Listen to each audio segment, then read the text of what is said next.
All right, how many times have you gone back to play a game because of nostalgia? How many times has that game felt outdated or, even worse, broken? There have been so many games that I love that just really don't live up to my nostalgia for them. I still have massive respect for what the original Final Fantasy did for the genre, but there is no way I can really play through it again now without getting bored. Fortunately, that's where the remake comes in, or at least the idea behind a remake. Take something that people love and completely rebuild them to, hopefully, recapture and re-energize the game's former glory. Not simply make it an HD port, not simply change the controls a little bit. A proper remake is a complete overhaul to what we know and love from the original. However, not all remakes are created equal. For every medieval, there's a Secret of Mana remake. Today, I want to look at the games that didn't just reach the heights of their predecessors set before them, but surpassed them. Games that left their parent games in the dust and sailed straight to the stars. These are the top 10 best video game remakes of all time. No questions asked. Unless you're asking my opinion. These are my opinion. No questions on that front. Don't ask me my opinions because I'm giving them to you. You're totally allowed to have a different opinion from me. In fact, have a civil discussion about them in the comments below. Also, please note that remakes that have just hit store shelves or just around the corner, like the Resident Evil 3 or Final Fantasy 7 remakes, will not be on this list, as literally I don't have them in my hand long enough to even make a decision on them. So yeah, I think that makes sense, right? With that said, let's begin.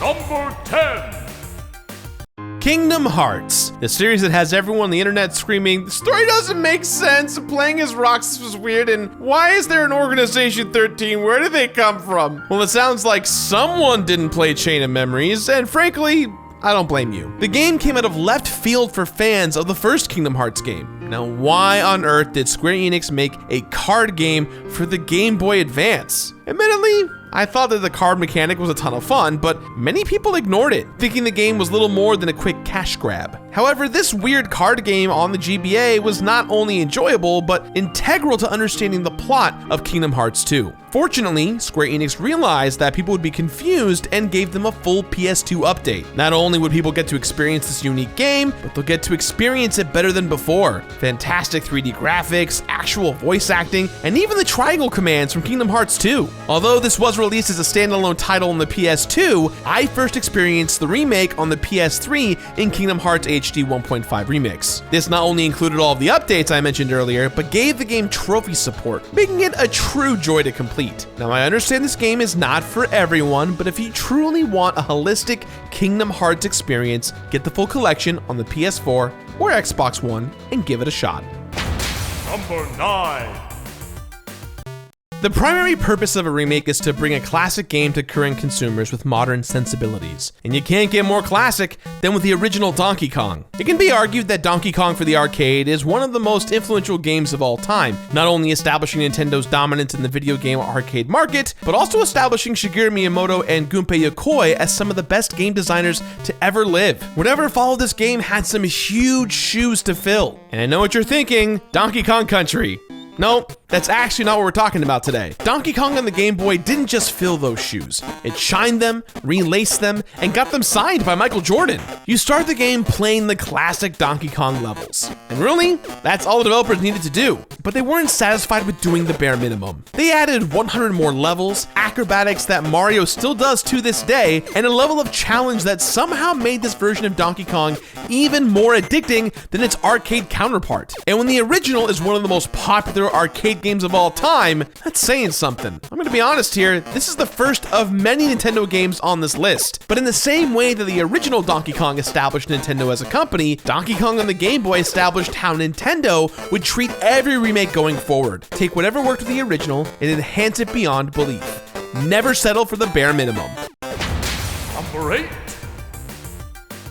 Metal Gear Solid had a huge impact on the video game world. Before it, video games were considered toys or distractions that could be picked up and put down at a moment's notice. Metal Gear Solid showed that gaming could offer a cinematic experience. Not only that, but this was a PlayStation game. This, along with games such as Final Fantasy VII and the Resident Evil franchise, showed that if you want something more mature, you had to go with PlayStation. Which is why it was kind of a shock when Metal Gear Solid was remade and re-released on the Nintendo GameCube. Metal Gear Solid: The Twin Snakes is a game that takes total advantage of newer, more powerful hardware. Finally, Hideo Kojima could make the game look like what he envisioned. Well, at least a little bit more. This included better graphics, gameplay that more matched up with Metal Gear Solid 2, and new voice acting recorded by the original cast. Not only that, but all of the cutscenes were redirected by Japanese film director Ryuhei Kitamura, giving them a flashier overall feel. Arguably, Twin Snakes, amongst the true Metal Gear Solid fans, will say this is an awful port. But me, I'm kind of leaning towards the other end. I'm excited to really go deep into this game when I recomplete it for New Game Plus. And as a bonus, this game is the reason why Solid Snake is in Smash Bros.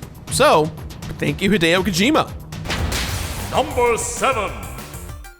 Sometimes the best remakes are the ones you never saw coming. Take, for example, The Legend of Zelda: Link's Awakening. Sure, this whole gem of a game is just a dream, and it's really weird having the sword as an equipable item, but it was the first Zelda game that you could play on the go, and that was a big deal. It became a cult favorite amongst many Zelda fans, but that looked like all it was going to be. But then, out of nowhere, at the end of a Nintendo Direct in 2019, we got Bubbles, and then such a surprise. This was Link's Awakening remade, and it looked different, very different, and very, very charming. Every minor inconvenience due to the Game Boy's limitations was fixed, namely making your sword and shield permanently equipped, allowing you to better switch between all of your items. But the most interesting addition was the ability to build your own dungeons in Danbei's hut. It sets the groundwork for what a lot of us have been hoping for this whole time, a Zelda Maker. Between the Mario Maker Master Sword update and this, Nintendo, you are killing me.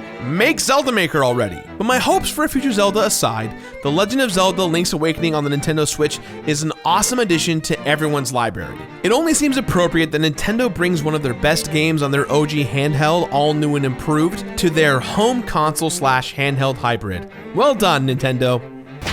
Number 6. So in the previous entry, we took a look at a handheld classic and moved it into a powerful home console. For number 6, we're doing the exact opposite, going from console to handheld. Super Mario 64 is the pioneer of one of my favorite genres of all time, the 3D platformer. And I'm always happy to go and visit Peach's Castle and all of its many paintings in 3D. Nintendo gave us another chance to visit that world with Super Mario 64 DS. It is remarkable that a game that seemed so huge to me as a kid could now fit on a system just a little bit bigger than the original game cartridge. And it looked great for a DS launch title. Mario actually looks like how I think of Mario. Not only was this a great recreation of the original game, the extra features are wonderful. And no, I'm not talking about the mini games, which I'm sure for some people are fun distractions. But the highlight for me has got to be playing as Luigi, Yoshi, and Wario. Each brought their own unique flavor to this classic that, as a seasoned Mario 64 veteran, actually made me approach the game differently than when I first played it. Super Mario 64 also did that old Nintendo thing of adding more. That's right, what could top new characters to play as and some bizarre mini games? Oh, I don't know, how about 30 more stars, bringing the total to 150? And yes, compared to Mario Odyssey's ungodly 999 moons, 150 seems pretty paltry. But quantifiably speaking, this game has 25% more stars than the original, if I understand how to do basic math here. But even if I don't, more Mario is more fun. Number 5. Now, it has been well documented that I love Metroid. Super Metroid is one of my favorite games of all time, and I even enjoyed a fair amount of the much-hated Metroid Other M. But the game I never really got my hands on was Metroid 2: Return of Samus on the Game Boy. I played it, of course, but I didn't really give it my all, you know? I also did get to dabble in AM2R, which is fantastic. But then I played Metroid Samus Returns on the 3DS, and this game was great. It pretty much ditched all of the gameplay from the original and instead picked things from every other 2D Metroid game, which is not a bad thing because all those games are pretty freaking incredible. However, Samus Returns brought in some new mechanics as well. A cool grappling shot, being able to aim in any direction, and the game-changing melee counterattack gave this game just enough spice to make this feel like a new and exciting direction for the Metroid franchise. Top all of this off with some of the best graphics on the Nintendo 3DS, and you got yourself a fantastic Metroid game. It makes me excited for the possibility of more 2D Metroid games in the future, and who knows, maybe we'll get some more remakes of the classic series. Except for Super Metroid, that game is perfect. Leave it alone. I swear to God, if you change one thing in it, I'm gonna rip your... Number 4. Crash Bandicoot has suffered a lot after the success of his first few games. Many developers created very different versions of Crash that felt nothing like the original Bandicoot we know and love, or were just a pale imitation of what he used to be. It was sad that a character so full of charm and energy had gone to the wayside. Fortunately, Crash Bandicoot came back better than ever with the Insane Trilogy, which included the first 3 games of the Crash Bandicoot franchise, and each of them are lovingly recreated from scratch. The graphics are gorgeous and highly detailed. The music is reorchestrated and sounds even more bouncy and fun than the original. Plus, all the physics were reworked so that they would feel the same across all 3 games, which is great, especially considering the first Crash Bandicoot has not aged well in my opinion. Some people would say the jump mechanics have changed quite a bit from the originals to these versions, and honestly, I couldn't really tell the difference all that much. I love them just the same. Beyond that, trophy support was added along with 2 highly difficult levels that were added to these games. Stormy Ascent, a level from the very first game that was cut for being too difficult, and a new level called Future Tense in Crash Bandicoot 3. These were epically hard, and trying to get the time trials on both of them was a true challenge, which I happily have tackled. The Insane Trilogy is absolutely phenomenal, introducing Crash Bandicoot to a slew of new fans across multiple platforms, and inspiring many more PlayStation remakes. Hopefully, this is the start of a new and fantastic chapter in the story of Crash Bandicoot. Bring us new Crash Bandicoot games with this brand new engine. Let's go. That, my friends, would be huge plays. Number 3. All right, you cannot make a list about remakes and not include Pokemon. It has become standard for Game Freak to remake these classic games. They did it with Gen 1, Gen 2, Gen 3, and Gen 1 again, but which one will I bring up here? Well, if you're a fan of Pokemon at all, it should be pretty obvious. Pokemon Heart Gold and Soul Silver are not just the best remakes in Pokemon. Many consider them the best Pokemon games, period. They took the games that already had the most content and pushed things even further. Yes, you can battle the Kanto gym leaders, but you can also rematch every gym leader in the Fighting Dojo in Saffron City, adding to an already epic Pokemon experience. The story from the originals was expanded to connect even more characters together, especially your rival Silver and his father. But the biggest change was in the game's very mechanics, as Pokemon Heart Gold and Soul Silver's battle system was updated to include the physical/special introduced in Diamond and Pearl. This split truly balanced the battle system and the overall experience. But most importantly, this game introduced a feature that became so popular to this day, people are upset when it isn't in a game: having any Pokemon follow you around. Somehow, this made the entire game feel so much more personal and made it feel like you weren't just playing a video game. You were going on a journey with your friends. And that's what Pokemon is all about. Number 2. One of the benefits of doing New Game Plus is that I get to revisit games that I love in their best forms. But what surprises me the most is when I love a game that I didn't like as much the first time. This was true of Kirby's Dream Land, Medieval, and especially true of Shadow of the Colossus. Now, initially I enjoyed playing Shadow of the Colossus, but I came to find the landscape bland and the controls incredibly counterintuitive. Who uses the triangle button to jump? That still doesn't make sense to me. This is some Ape Escape levels of bullshit.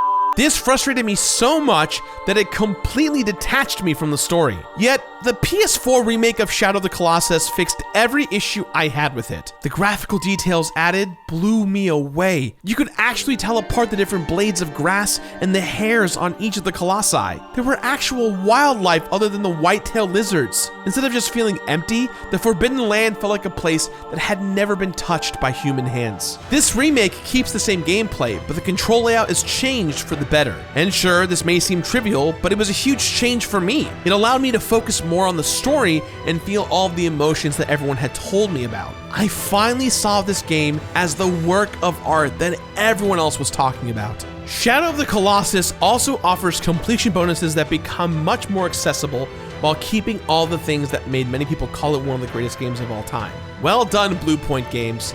This was truly a colossal improvement. Now, I hated that pun, and I know that in the end of all this, that this technically is a remake / not a remake.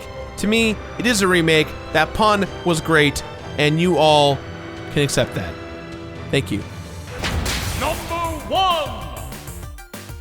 Okay, so this was a tough one. Whenever I make a list, I try to stick to the rule of one game per franchise. This allows me to create some variety in the list and talk about a bunch of different types of video games. But when it comes to Resident Evil, both of the remakes are so incredibly good that they became some of my favorite games of all time. We can all agree that early RE installments are rough to today's standards. Their blocky graphics are hideous, and the clunky tank controls that were meant to increase the tension of battles stopped increasing the tension and just felt clunky after a while. There's no way that these games can scare me today, and I want to be scared. Enter the remakes of Resident Evil 1 HD and Resident Evil 2 Remake. Both of these gave a major update to the graphics and gave both games much better controls. But which one is the better remake? Now, the easy choice would be to go with the remake of Resident Evil 2. This game blew my mind when it came out last year with its unbelievable graphics and gameplay. Capcom moved away from the fixed camera angles of the original to give the player full control of the camera. This allowed them to come up with new ways to scare you that the original couldn't do. Using lighting and the layout of the room made for a much better atmosphere and a lot more scares. There were numerous times I almost peed my pants in fright, and I loved it. It was easily my favorite game of 2019 and maybe one of my favorite games of all time. However, the remake of Resident Evil 1 is just as important. This game not only improved on everything in the original game, but it changed the Resident Evil franchise forever. The voice acting and characters in the original were laughable at best. And that was okay. It made the game feel like one of those classic 80s horror films with great scares and terrible acting. But the Resident Evil remake took things in a much more serious direction. We were worried less about Jill sandwiches and more interested in what happened to the characters. We even got a new subplot exploring the tragic tale of Lisa Trevor, one of the saddest characters in the entire game. This also helped lay a strong story foundation for the rest of the series, allowing future games like Resident Evil 4, Resident Evil 7, and the remake of 2 to take more risks with the gameplay. Capcom also upped the ante by having the zombies come back to life after you've killed them. When this first happened, I was shocked. It completely changed my approach to the game, and there was almost no such thing as a safe space. So, which do I choose? The remake that became one of my favorite personal games, or one that changed the series that eventually led to the creation of one of my favorite games? Well, why not both? I know that choosing two games for the #1 spot is really unconventional, but can you blame me? Both remakes are incredible and had a major effect on Resident Evil and gaming as a whole. Frankly, they both absolutely deserve to be considered the greatest remakes of all time. But that's just my opinion. If you disagree, or if there are some remakes out there that I've completely missed, I'd love to hear them in the comments down below. Just be civil. Don't forget, I have feelings, I have emotions, and I love and hate you all at the same time. Don't forget to subscribe, hit all the like buttons, and I'll see you guys next time.